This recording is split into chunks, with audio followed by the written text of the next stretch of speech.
Hey friends, it's Ashley here from the Unplanned Mom School podcast. Oh my gosh, I'm so happy that you have pressed play and that you are here because Alicia is my guest this week. And she's an incredible human being for many, many reasons. And so we're going to just kind of dive into her incredible story. I mean, first and foremost, she's a mama, just like us. She, however, had a baby when she was 15.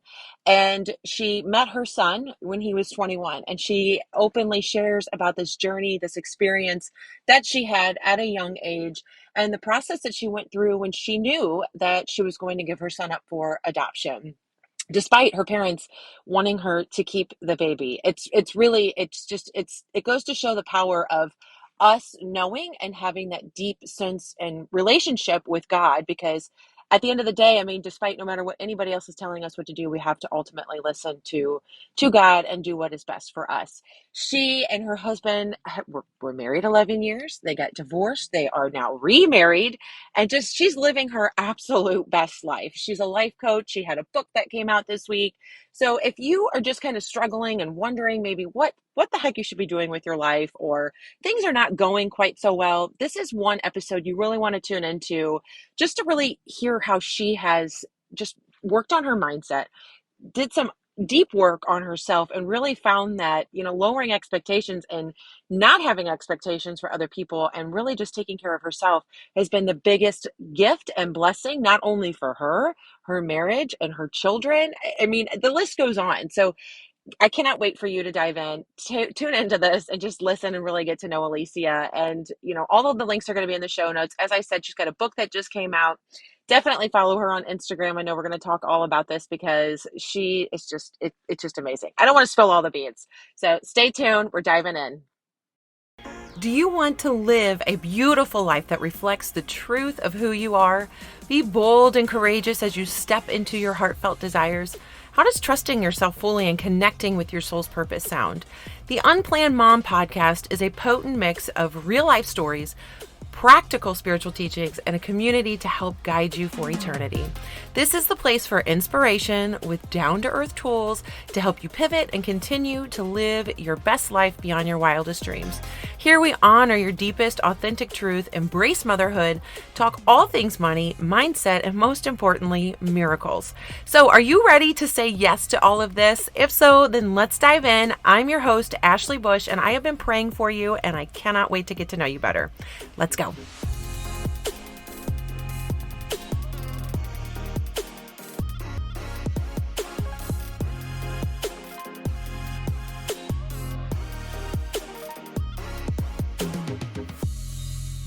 All right. Hello, Alicia. I am so glad to just welcome you here to the Unplanned Mom School podcast. How are you today?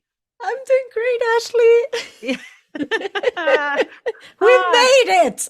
We made it. I know we had a little bit of some tech issues to get on this call, but we are here and we made it. And it's so good to just see you again. And I've got so many questions. I can't wait to just dive into this interview with you. I'm very, very excited.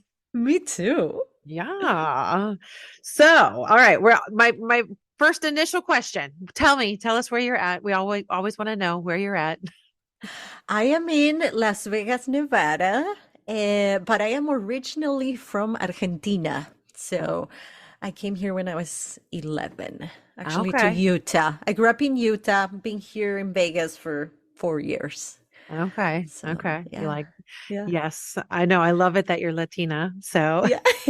Ooh, I like how you said it. Latina. Oh, good. I feel like my younger self is like coming out. Like I love Jane the Virgin. I don't know all these little things, but yes, that I feel a little intimidated by saying it, Latina. But no, you said it just perfectly. Okay, wonderful. Well, I'm so glad you are here. You're in Vegas. I've never been to Vegas, but really, when I go, I'm gonna have to come see you. Exactly. Yeah, we have to. Like, even if it's just at the airport, I'll meet you there. Definitely. Okay. We're gonna do it. It's on the bucket list. I want to go and see some cool show there. I'm not big into gambling, but yeah, no, me either. I refuse to give a penny to the casinos. I work too hard for those pennies. Yes, exactly. Exactly. All right. Well, we're gonna go there. We're gonna dive in. So I know Okay. you have got quite the story about motherhood. So I'm going to let you Oh, pick yes. where you want to start because, here we just really want to just share stories because we all have different backgrounds. Everybody kind of stumbles into motherhood in their own beautiful way. And so I want you to share your story about how you became a mother. Oh, okay. Mine is a very interesting story, and I know you know a little bit of my background, but for those of you that are listening and don't know my background, um, I was 15 when I became pregnant. And the funny thing is that before that, a few months before that, I would hear from like the commercials in the radio back then when we had to be forced to be listening to the radio and the commercials. I would hear these commercials about adoption. It's about love. And I was like, oh, wouldn't that be so cool if I could have a baby and just give it to someone that can't have kids? I thought it was the coolest thing. And I was like, I would love to do that. Here I was, 14, okay? Like, I don't know why that came to my mind, but every time I would hear that commercial, it would resonate with me. Fast forward a few months, I found that I was pregnant. I didn't even know, to be honest, I didn't even know like what was happening. And when I found out, I automatically knew this baby is going to go for adoption. Like I have no second guessing, no question about what I need to do because I knew I am a child. I can't raise another child. There's no way. And I always wanted to be a better mom than my mom. I had a very difficult childhood, and my mom pretty much after the fifth kid was done raising kids, and I'm the seven of eight. Mhm.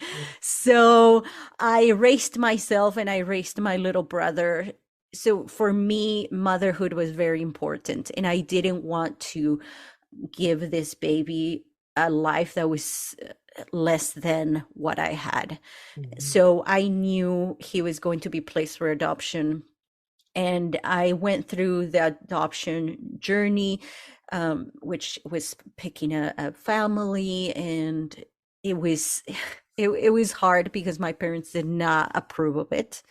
They would tell me, "Oh, I prayed, and I feel like you should keep this baby," and I was like, "Wait, what?" But I prayed, and I feel like I should give the baby up for adoption. Like this is the what I feel is the right thing.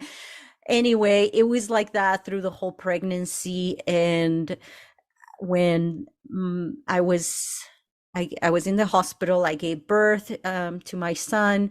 2 months, 2 days later, I was at a hotel room because I wanted to have some time to be with my son and before giving him up for adoption. And I remember my mom calling me and saying, if you want, we'll go to the courthouse and sign your papers so you can marry this guy, because I was underage. And here I was holding my baby and having my parents tell me, you can go marry this guy. I was like, wait, so it was a big struggle for me. I had so many doubts because of the hormones and everything. But at the office when I went to sign the papers, I just remember feeling so overwhelmed, and I was like, I can't sign these papers Mhm. feeling this way. And I remember I gave my son to my sister and told her, hold him, I need to go pray. And I prayed, and I was, after struggling, I was overwhelmed with this peace in my heart that this was the right thing to do. So I went ahead. I finished signing the paperwork. I walked into the next room and I handed the baby to this family that I had picked.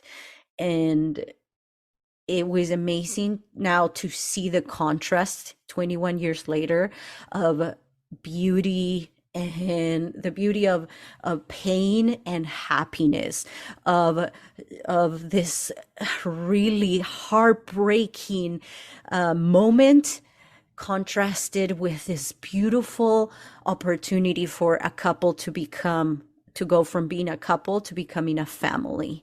It's amazing to see that contrast, how one choice can bring happiness to one person and sorrow to the other. But I grew so much. I've I've learned recently, after I was certified as a life coach, how that decision was a turning point for me. It was what really determined the rest of my life, and what kind of got me into this path. So now I can relate to women. Now I can know, hey, I've been through a lot and I can help you. I am on the other side. You can do it. I did it. You can too. But that was what started motherhood for me. A few years later, I found myself pregnant again, and I kept my son, and I got married to the dad, and I swore I was going to be the best mom in the world. I was like, if I'm keeping this baby, I am going to do everything and anything possible. So I started reading books. I started going to therapy. I started, like, really, motherhood became my all. Every decision I took was based on, is this going to help me be a better mom or not? Everything. It was just, how can I be a better mom? How can I avoid the mistakes my mom made? How can I not make those mistakes? How can I be a better version of myself for this little human being? So that's kind of how it's been for me. My gosh, it's just, and raising a boy was, I loved it. It was beautiful. And then my daughter came along and I was like, oh my gosh, this is hard. Because they're like your mini me, right? Yeah. And I again, all my insecurities, all my triggers from my childhood came up, and I had to dig deeper, and I had to resolve some issues that I thought I had resolved. But when you have a daughter, it is completely different than having a boy. So coaching has helped me immensely. And it's funny because this past weekend, my daughter, after I got divorced, my daughter started with severe anxiety. She had to go to therapy for it, and I couldn't even go to the bathroom without her being right next to me for the 3 years that we were divorced. Because if you think about it, she was 4, and kids, your mom and dad are their world. So for her, her world had collapsed, and anywhere I went, she would cry. I could not leave her without her crying, and just she would make herself sick and throw up, and it was just super hard for her.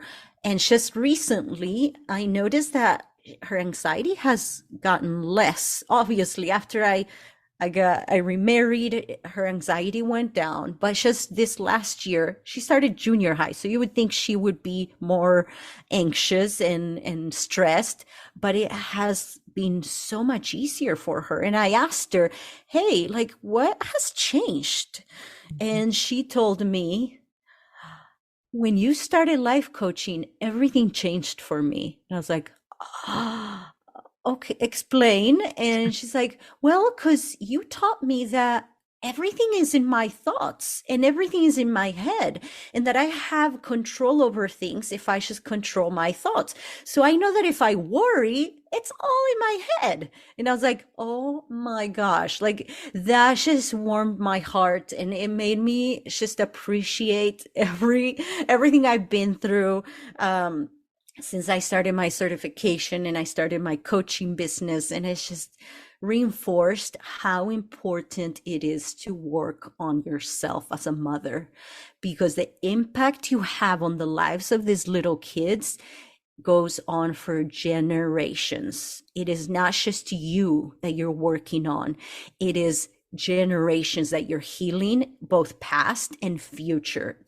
This work on yourself, it is so powerful and so important. So it's just hearing her say that, I was like, okay, I can do this. This is good. Yeah. That is beautiful. So, oh my gosh. Okay. So many more questions. Sorry. No, I love it. I love it. We got a good idea. I mean, no, you've got an incredible story. I mean, first of all, just going back to the decision that you made when you were 15, how much courage that took and how that really did set you up for the path of your life. I mean, it's really just unreal. And I love that you talked about how you left the room. You're having this special moment with your son and you leave the room and you go and you sit and you pray. And despite having your family and your parents in particular, because our parents, they love us and they absolutely want what is best for us, but we ultimately know what is best for us. So, I mean, that you Yes. stepped away, you prayed, you listened to what God was telling you, and you did what was right for you. I think I'm just in shock and awe of your courage at that age, because I don't know how brave I would have been. I don't know if I would have had the courage that you did. I would like to think that I would, but I probably wouldn't have. I'm So, sure you would.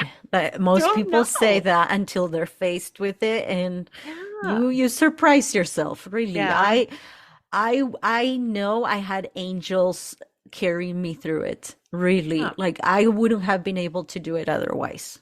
It's just because of the immense pressure and opposition I had. Hmm. And it was because I needed to overcome that, Yeah. um, so I could be a better mom and I can be a better coach today and help Mhm. hundreds of women. So Right, right. yeah.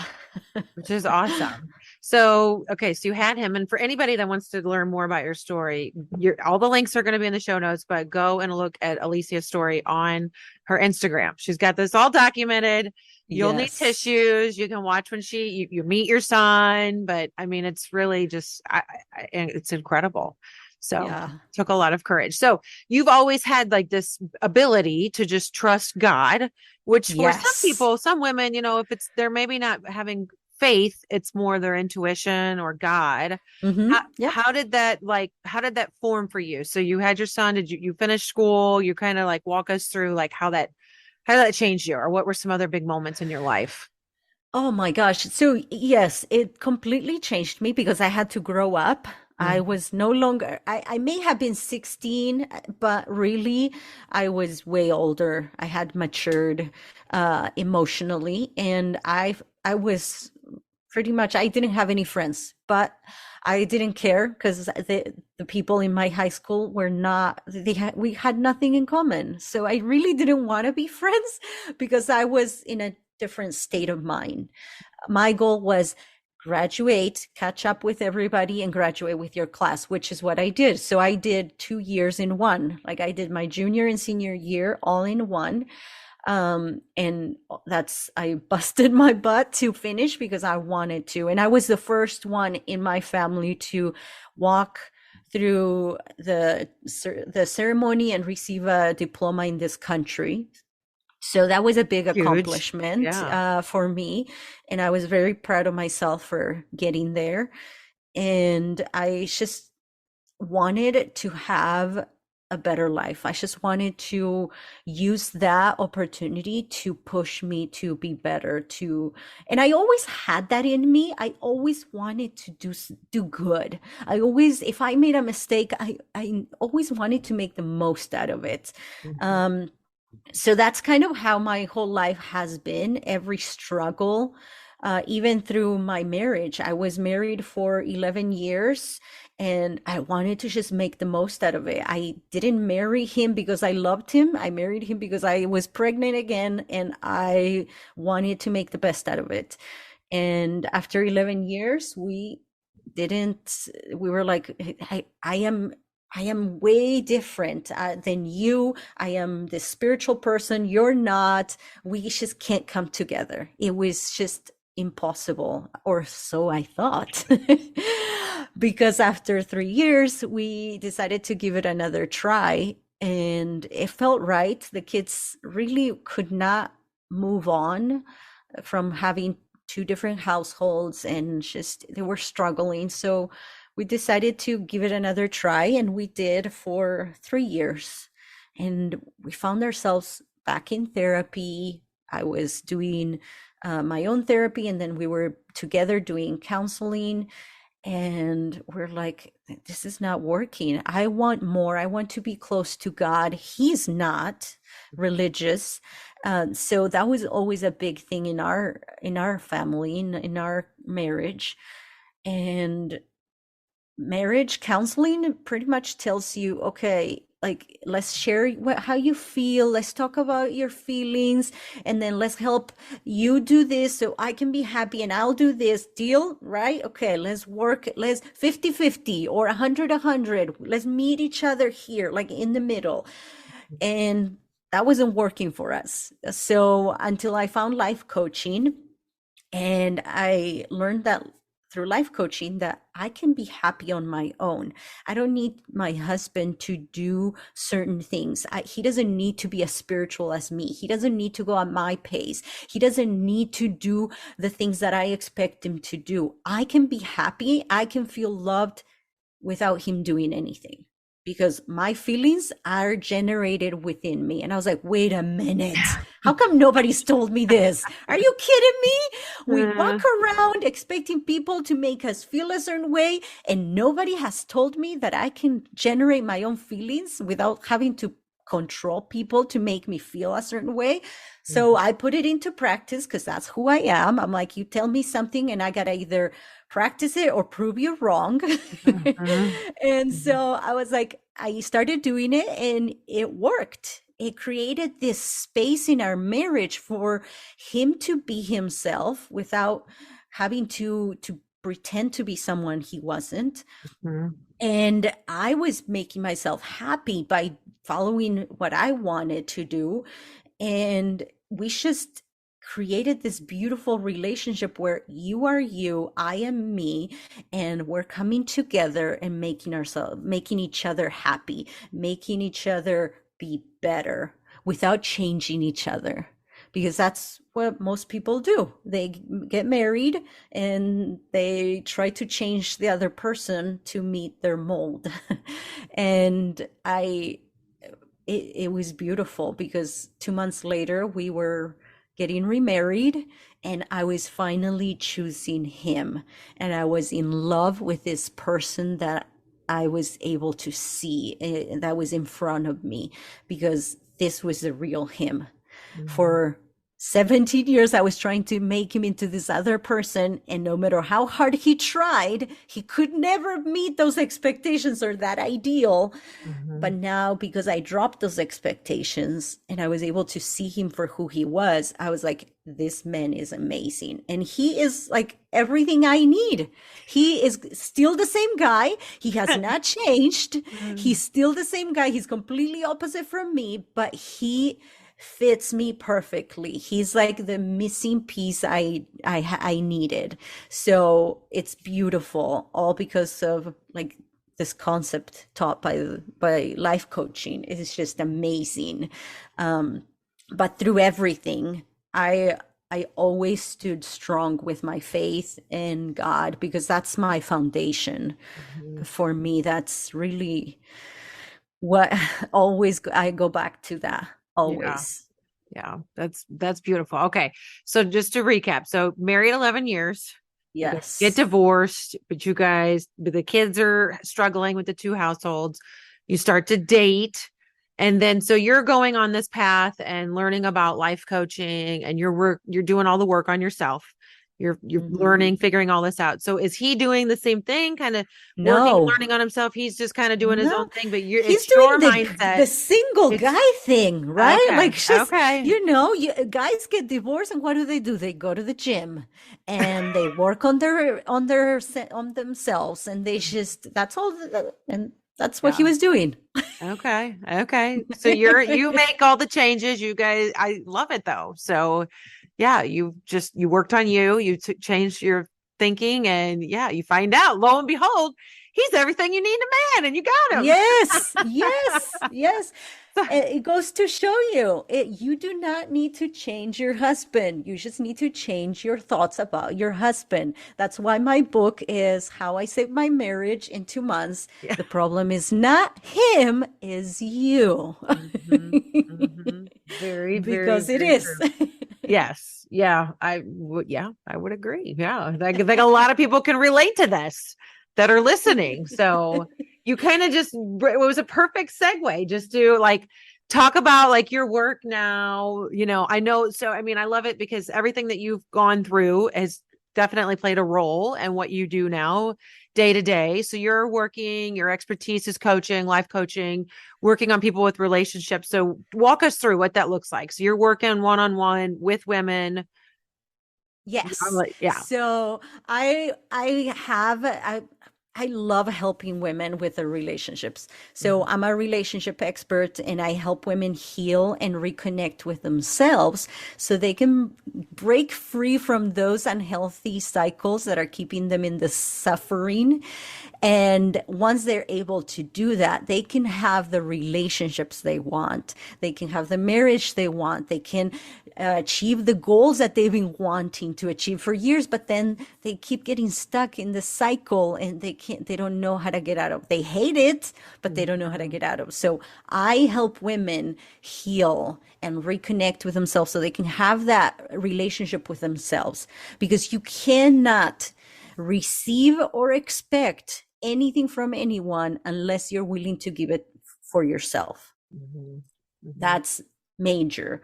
I thought, I've done all the work on myself. Like I got this. Like I've been going to therapy since I was 15. I don't need any more work.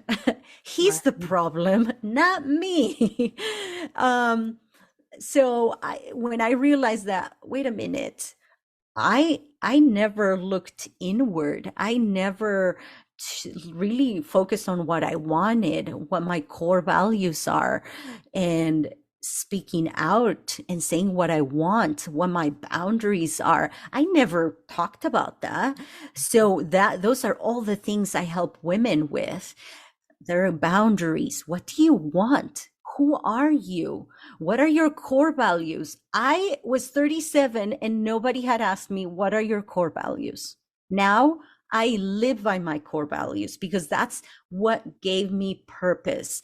Other than being a mom and a wife, my core values is what determines my day-to-day actions and what keeps me on a path. It's like your GPS. Your core values become that. Once you know your core values, you can say, is this aligned with who I am, with these 5 core values? No, then I know that if I go that way, it's not being true to myself. So that's something that I'm very passionate about, teaching women to reconnect, find out who they are, other than being a mom and a wife. Yes. Because that's all I thought I was. I was never raised to be anything than a mom and a wife. My mom never asked me, what do you want to do when you grow up? Never. It was, when you have kids and you get married, you need to do this for your husband and your kids.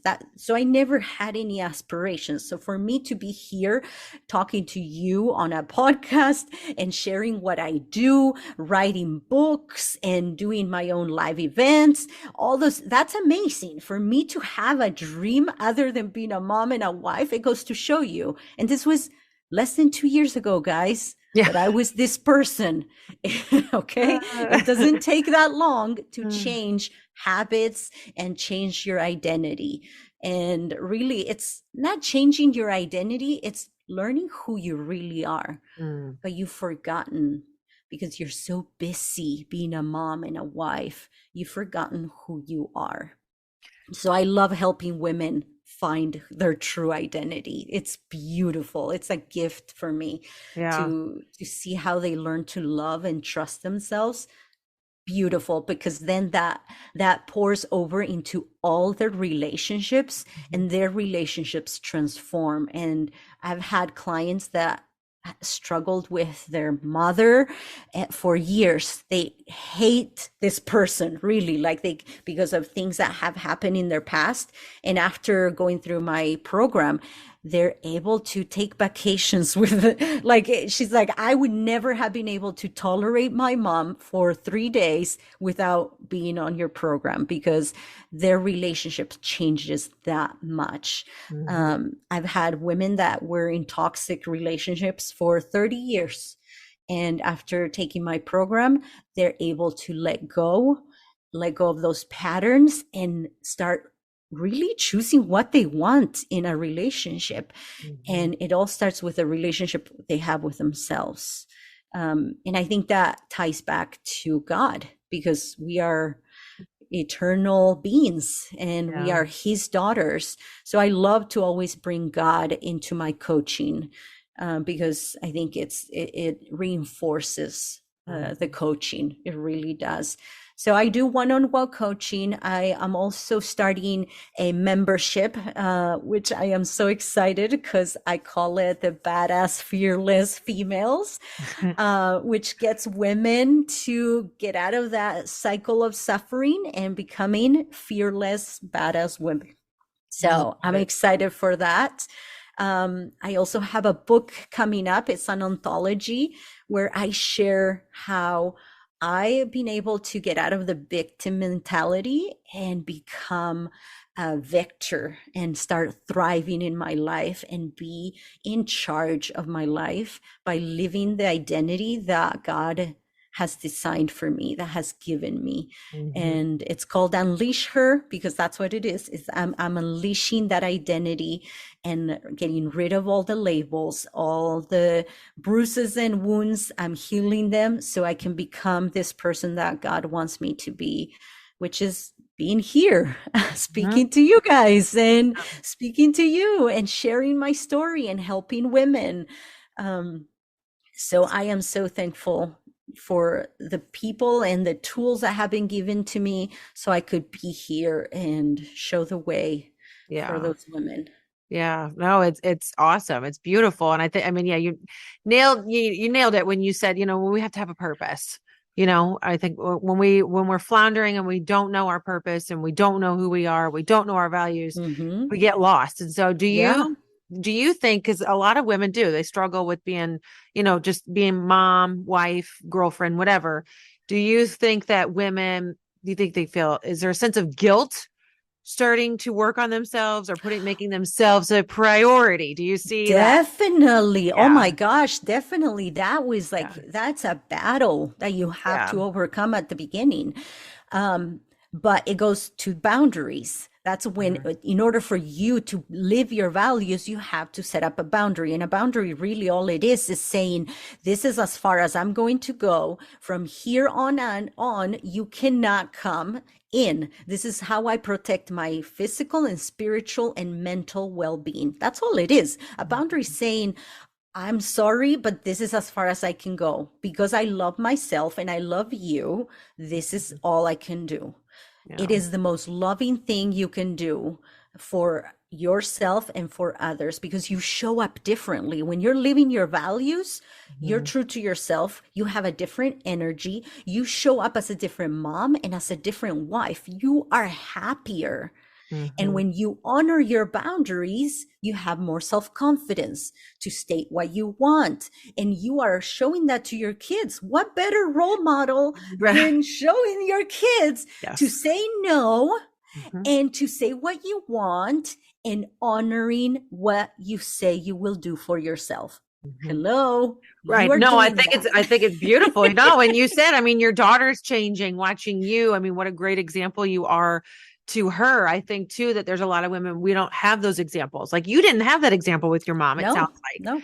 So that, but we all know, like inside of us, there's this like yearning or longing to find that peace and to be able to set those boundaries with confidence. And I just love that you're able to help women do that and just be confident and happy and feel empowered and know that it's all okay. Like to do what they're doing. Yes, It's okay, you know, yes. because I think we live in this society too, where we're like, we feel like we have to people please and we got to do things for Oh, everybody and run and do all the things. And we're wearing ourselves yes. out.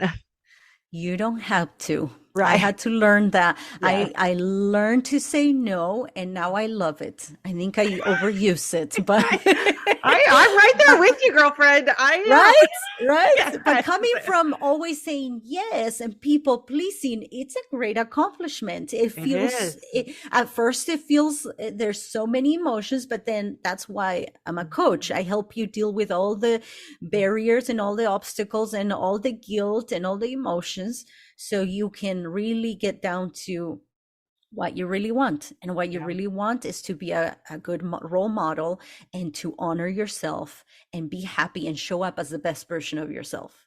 Yes. So, Amen. yes, you can live your values, have boundaries, and still be a good mom. You Yeah. can. Yeah. Yeah. Great reminder to all of us, myself included. I love it. Perfect. Okay. I am just kind of looking through all my notes. What's your favorite way? Where do you want people to follow you? So I know you've got a Instagram. podcast, Instagram. Hmm. Okay. I know. Check you Yes. out. I love your stuff on Instagram. It's super inspiring. It's Yes. so real too. What I love. I mean, you're just real. Like I what you I see is what am. you get. I love it. Yep, yes. I'm very raw. So if you don't want any fluffiness, come and check out my Instagram. And on the link on my bio, there's all the links to schedule a consultation with me, to listen to my podcast, where it's really just like this. It's me Mhm. sharing what I'm going through this week, what I've struggled with, what clients are struggling with, and just giving you the tools so you can overcome it like I did. So Yeah. Yeah. that's pretty much what it is. And all the links are on the bio on my Instagram. So it's all there. Awesome. Well, I cannot thank you enough, Alicia. I'm going to wrap up here in just a second with my last and final question to every guest that I'm having now here on the Unplanned Mom School podcast is, what advice would you give to a new mom? So somebody's listening, she's a new mom. I don't know how old she is. You know, we all have different things. Like, what's your one piece of advice that you would give yourself, even, you know, that you could share with our listeners? Oh my gosh. I was thinking about this, and I would say two things. You are a good mom, even if you make mistakes. Actually, you are an even better mom when you make mistakes. Because of your imperfections, you are a good mom, because your imperfections make your kids stronger, because eventually they're going to have to overcome those things on their own. Because my mom was imperfect, I am a badass woman right now because I learned to overcome all those things. So, yes, I go and tell my mom all the time, thank you for all the mistakes you made. Thank you, because I am an amazing mother because of you. Mhm. So, even if you make mistakes, you're still a good mom, and you are good enough, and your imperfections make those kids stronger. So Yeah. it's okay. Yeah. That's what I would say. Okay. I love it. That's great advice. Yes. And we all, yeah, that's awesome. I don't think I could sum it up any better than that. So very, very perfect. Okay. I love it. So I'm going to have all of these links are going to be in the show notes for everybody to follow you. Be sure to follow Alicia on Instagram. Again, check out all of her stories. Just amazing, amazing things. Again, thank you so much for coming here Thank you, today. I really Ashley. appreciate it. Hopefully you'll come back. Yes, of course. All right. We'll catch you and talk to you later. Okay, my sweet mamas, if you're tuning in and have got a friend's name that just keeps bubbling up at the top of your head as you've been listening to this episode, go ahead. I want you to grab that link, copy and paste it, and shoot them a quick text and just tell them that you were thinking of them. You know, after all, we're all here to help each other. And if this episode resonated with you, there's a pretty good chance that something in it will resonate with them as well. This show is for you, so do me a solid. Go ahead, share it with that one person that comes to mind so we can spread the love to all of our sisters. And if you really, really loved it, it would mean the world to me if you would leave a review. All right, thank you, my sweet friends. Thanks so much for tuning in. I will see you all next week. And if you need any more inspiration between now and then, come on over and check us out on TikTok. See you soon.